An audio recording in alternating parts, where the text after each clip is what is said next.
Ferrero Rocher എന്ന് കേട്ടാൽ വായിൽ കൊതിയൂറാത്തവർ വിരളമാണ്. എന്നാൽ ലോകമെങ്ങുമുള്ളവരുടെ ജനപ്രിയ ചോക്ലേറ്റിന് പിന്നിൽ പരിശുദ്ധ മറിയത്തിന്റെ അദൃശ്യ കരങ്ങളുണ്ടെന്ന് അറിയുന്നവരും വിരളമായിരിക്കും. വറുത്ത ഹെസൽനട്ടിനു മേലെ ഹെസൽനട്ട് ചോക്ലേറ്റ് നിറച്ച ഒരു വേഫർ ഷെല്ലിൽ പൊതിഞ്ഞ് പൊടിച്ച ഹെസൽനട്ടുകൾ ഉൾക്കൊള്ളുന്ന ചോക്ലേറ്റ് കൊണ്ട് വീണ്ടും ആവരണം ചെയ്ത് സ്വർണ്ണ ഫോയിലിൽ പൊതിഞ്ഞ് മാന്ത്രിക രുചിയുടെ ഒരു വിപ്ലവം തന്നെ സൃഷ്ടിച്ച ഈ ചോക്ലേറ്റുകളുടെ ഉത്ഭവം ലൂർദിലെ മരിയൻ പ്രത്യക്ഷീകരണത്തിൽ നിന്ന് പ്രചോദനം ഉൾക്കൊണ്ടവയാണ്. ലൂർദിലെ മരിയൻ പ്രത്യക്ഷീകരണ സ്ഥലമായ റോഷർ ഡി മെസാബിയലിന്റെ പേര് തന്നെയാണ് ജനപ്രിയ ചോക്ലേറ്റ് എന്ന് വിഖ്യാതി നേടിയ ഈ ഹെസൽനട്ട് ട്രീറ്റുകൾക്ക് നൽകിയിരിക്കുന്നത്. മിക്കലെ ഫെറേറോ എന്ന ഇറ്റാലിയൻ ചോക്ലേറ്റ് നിർമ്മാതാവ് 1982 ഫെറേറോ റോഷർ ട്രീറ്റുകൾ അവതരിപ്പിച്ചത്.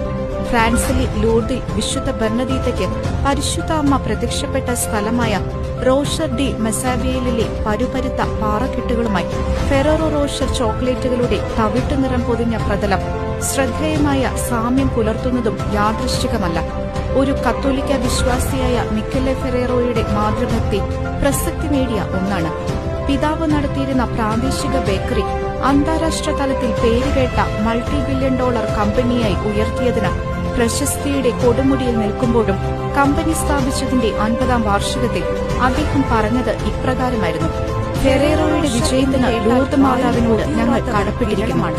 അമ്മയെന്നല്ലാതെ ലോകമേ ഒന്നും ചെയ്യാൻ ആകുമായിരുന്നില്ല. ലോകത്തിലെ ഏറ്റവും വലിയ മൂന്നാമത്തെ ചോക്ലേറ്റ് നിർമ്മാതാവ് എന്ന നിലയിൽ അറിയപ്പെട്ടപ്പോഴും ഫെറേറോ പരിശുദ്ധ മറിയത്തോട് നന്ദി പ്രകടിപ്പിക്കുന്നതിൽ ഉത്സുകനായിരുന്നു.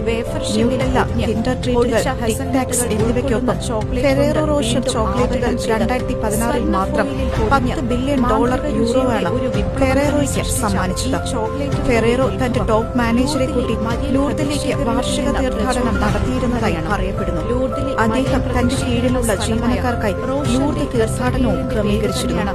കൂടാതെ ലോകമെമ്പാടുമുള്ള തന്റെ കമ്പനിയുടെ 14 ഉൽപാദന കേന്ദ്രങ്ങളിൽ ഓരോന്നിലും പരിശുദ്ധ കന്യകാമറിയത്തിന്റെ രൂപം അദ്ദേഹം സ്ഥാപിക്കുകയും ചെയ്തിരുന്നു. ചർച്ച്